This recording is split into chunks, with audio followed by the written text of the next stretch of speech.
Assalamualaikum warahmatullahi wabarakatuh.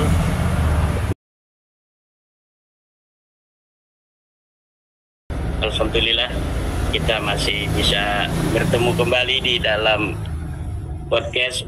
Saya melihat bahwa reuni 212 kemarin itu ruh semangat pertama dari adanya 212 itu bagi orang-orang yang mengikutinya itu sudah luntur.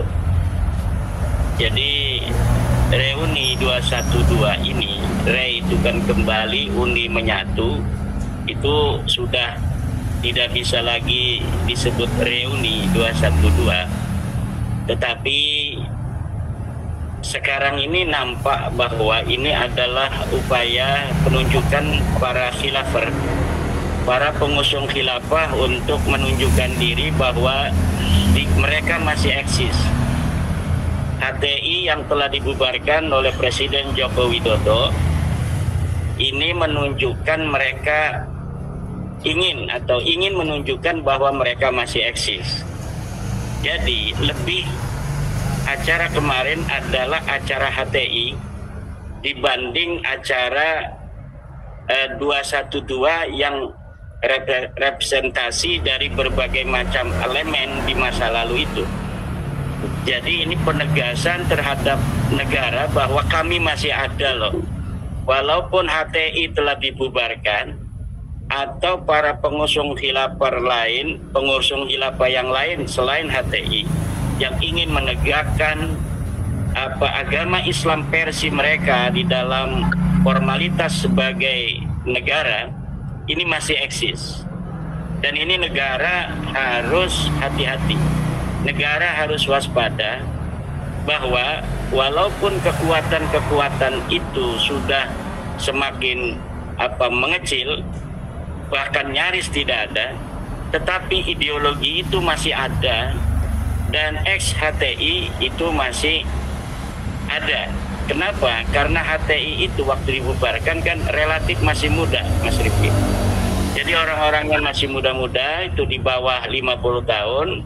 Jadi hari ini pun para khilafah itu tanpa adanya HTI secara organisatoris, tetapi mereka masih ada. Bisa dilihat dari bendera-bendera yang banyak berkibar di acara 212 itu adalah bendera-bendera HTI. Bendera La ilaha illallah Muhammadur Rasulullah yang warna hitam dan bendera La ilaha illallah Muhammadur Rasulullah warna putih. Jadi acara 212 kemarin bukan merepresentasi kekuatan Rizik Syihab sebagai FPI, tetapi lebih terhadap kekuatan khilafah, kekuatan dari HTI yang menyusup di acara itu untuk mempertegas kepada semua orang bahwa kami masih ada. Nah, yang kedua adalah dari kekuatan politik praktis PKS. Kekuatan politik praktis PKS yang kalah dalam pilkada di Jakarta, juga di Jawa Barat, di situ masuk mereka di dalam acara reuni 212 itu. Dan kemungkinan besar Jakarta yang masih ada kemungkinan satu putaran atau dua putaran, ini isu agama akan dikapitalisasi kembali untuk menumbuhkan semangat kepada pendukung PKS agar bagaimana Pilkada DKI Jakarta bisa dua putaran. Dan ini saya kira hal-hal yang Bapak Presiden harus mewaspadainya, walaupun memang sebelah daripada PKS itu, yaitu Kang Ridwan Kamil, adalah merepresentasi dari politik praktis Bapak Presiden. Tetapi sebelahnya ini adalah orang-orang PKS yang dalam ideologi mereka ini masih ada keinginan untuk memformalkan ajaran-ajaran Islam versi mereka ya. Jadi dalam versi orang-orang radikal adalah bahwa negara itu harus yang satu formalitas Islamnya nampak. Jadi undang-undang itu harus undang-undang Islam. Al-Quran dan Al-Hadis harus dijadikan sebuah dasar dalam bernegara. Bagi kita warga Nahdlatul Ulama, Al-Quran, Al-Hadis, ijma dan qiyas adalah dasar kita beragama, sedangkan negara adalah sebuah media. Ad-daulatu laysat ghayatan. Negara itu bukanlah tujuan. Ad-daulatu wasilah. Negara adalah wasilah. Ketika tujuan-tujuan kita bernegara itu telah dapat diraih oleh bentuk negara apapun, maka negara itu sudah syar'i. Maka bagi kita di dalam kalangan Nahdlatul Ulama, Indonesia daulatun syar'iyatun. Indonesia adalah negara yang sudah syar'i. Adapun hal-hal yang belum diatur secara formal di dalam negara, dari aturan-aturan yang ada di dalam syariah, itu bisa diatur secara kesepakatan di dalamnya. Tetapi bagi mereka pengusung khilafah, secara formal, negara ini harus ada Islamnya. Jadi negaranya harus ada negara Islam Indonesia misalnya, atau negara khilafah Indonesia, atau seperti FPI negara Indonesia bersyariah. Sementara bagi kita substansi lebih penting daripada formalitas itu sendiri. Jadi sekarang negara Indonesia yang telah kita perdekakan dari bangsa Indonesia sendiri tahun 45 sebagai negara yang bersatu berdaulat, yang ingin menegakkan keadilan dan kemakmuran di dalamnya, sampai saat ini sudah menjalankan fungsinya sebagai negara. Jadi tidak ada alasan bagi kita warga Nahdlatul Ulama untuk mengutak-atik negara kesatuan Republik Indonesia ini. Negara Indonesia sudah syar'i. Dan ini yang saya lihat dari reuni 212 itu, yang ingin kembali menegaskan kepada kita bangsa Indonesia, putra-putri Nusantara, bahwa ada sekelompok orang yang ingin mengganggu kesepakatan kita dalam berbangsa dan bernegara.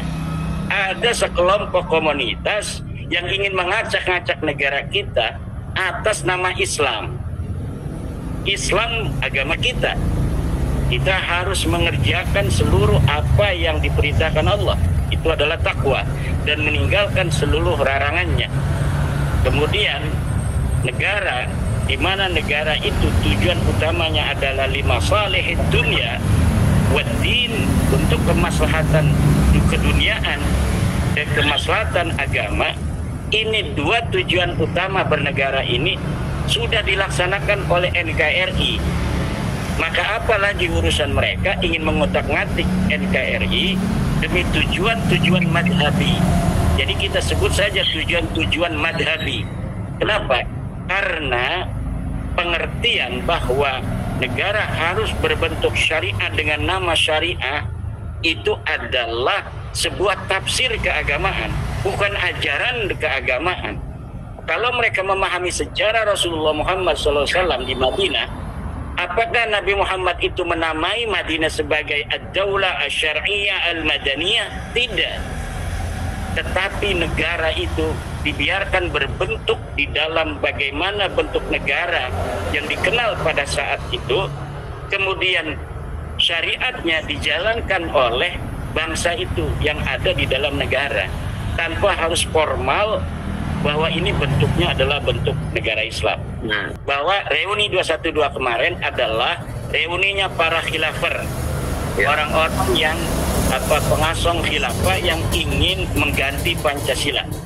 Islam yang prosedural, Islam yang substansial, yang dua kutub ini hari ini masih berhadap-hadapan, masih ada sisanya di Indonesia.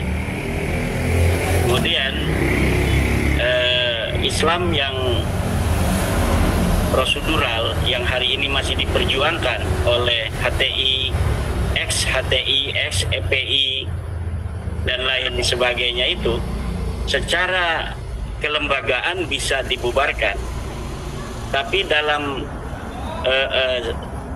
konteks ideologi ini kita sulit untuk membubarkan sebuah ideologi. Yang bisa kita lakukan adalah mengepung ideologi itu untuk mempersempit ruang gerak daripada berkembangnya ideologi transnasional demikian. Yang kita bisa lakukan adalah ajaran-ajaran Wali Songo, ajaran-ajaran Nusantara yang penuh kesantunan, kita sebarluaskan, kemudian kita masifkan di seluruh anak negeri kita agar ideologi khilafah, ideologi non Pancasila yang berusaha dijajakan oleh Rizik Syihab CS ini itu sempit ruang geraknya. Itu tentang Yai Ubed ya. Kemudian tentang hal reuni 212 kemarin ada yang menarik, di mana Rizik Syihab tidak berani untuk mengkritisi Prabowo, tetapi dia berusaha untuk mengadu domba Prabowo dengan Pak Jokowi, bahkan dengan dengan wakil presiden Prabowo sendiri, yaitu Bapak Wakil Presiden Republik Indonesia Gibran Rakabuming Raka. Dia ingin mempetakompli secara diametral antara presiden dan wakil presiden yang dipilih secara sah oleh bangsa Indonesia melalui pemilu yang diatur di dalam Undang-Undang Dasar. Dengan mempetakompli antara wakil presiden Republik Indonesia yang mulia Bapak Gibran Rakabuming Raka dengan Bapak Presidennya, yaitu adalah Bapak Prabowo Subianto, ini Pak Rizik Syihab ini melawan Undang-Undang Dasar itu sendiri, yang dimana Undang-Undang Pemilu itu di bawah Undang-Undang Dasar.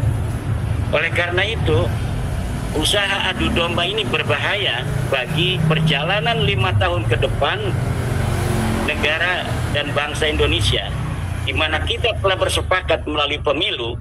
Presiden kita adalah Prabowo Subianto dan wakil presiden kita adalah Gibran Rakabuming Raka.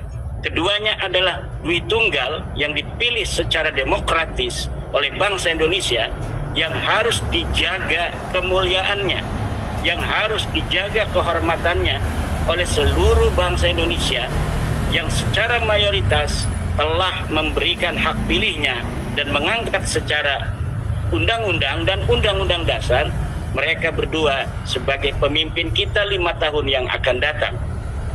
Kalau misalnya Rizik Syihab tidak suka dengan Wakil Presiden Republik Indonesia, itu silakan saja siapkan calon 5 tahun ke depan, kita tanding lagi apa yang atau siapa yang diusung oleh dia, apakah bisa memenangkan di dalam pertarungan pemilu yang akan datang. Kan yang didukung dia selalu kalah. Prabowo didukung Rizik kalah melulu. Sekarang didukung Rizik, Prabowo menang kan. Tetapi ketika sudah menang, karena di belakangnya itu ada pengaruh politis dan kenegarawanan dari Bapak Jokowi, itu sekarang Pak Rizik Syihab ini ingin mengadu domba, mempetakompli, seakan-akan dia hanya mengakui Prabowo sebagai presiden tapi tidak mengakui Bapak Gibran sebagai wakil presiden. Tidak bisa. Dia ngomong mendukung Prabowo tapi tidak mendukung Pak Jokowi, itu sama saja bohong. Kenapa? Karena Prabowo sebagai presiden kita yang terpilih sudah berkali-kali menegaskan bahwa akan melanjutkan hal-hal baik yang telah dilakukan oleh presiden sebelumnya Bapak Jokowi. Ada dalam hadis kan Nabi berkata, "Man ahabbani wa ahabba man ahabbani kana ma'i fil jannah." Siapa orang yang mencintai aku dan mencintai orang yang mencintai aku, maka dia akan bersama di dalam surga. Sekarang Pak Prabowo mencintai Pak Jokowi. Mana buktinya? Buktinya dia bertekad ingin meneruskan, melanjutkan apa-apa dari kebijakan Pak Jokowi. Kemudian dia mengambil anaknya sebagai wakil presiden, calon wakil presiden waktu itu, kemudian bersama-sama untuk membangun bangsa dan negara Indonesia. Tapi sekarang ketika Rizik mengatakan dia mendukung Prabowo tapi tidak mendukung Pak Gibran Raka Buming Raka, ini balsit dia. Kalau mengatakan dia mendukung Prabowo tapi tidak mendukung Gibran, atau dia berusaha untuk bagaimana memenjarakan Bapak Presiden kita sebelum Pak Prabowo, yaitu Pak Jokowi, ini cintanya cinta palsu. Kalau misalnya hanya mendukung Prabowo tapi tidak mendukung wapresnya, atau secara tidak langsung dia tidak mendukung program-program yang ingin dilaksanakan oleh Prabowo, yaitu dalam hal-hal yang terkait dengan kebijakan Bapak Jokowi sebelumnya yang ingin dilanjutkan oleh Pak Prabowo, saya kira ini hanya ingin mengadu domba itu, dan saya yakin apa yang dilakukan Rizik Syihab tidak akan berhasil. Prabowo tidaklah bodoh untuk mengikuti apa yang diinginkan Rizik Syihab untuk membuat jarak antara Bapak Prabowo dan Bapak Jokowi. Tidak akan pernah berhasil. Wallahu huwal muwaffiqu ila aqwamit thoriqin. Wassalamualaikum warahmatullahi wabarakatuh.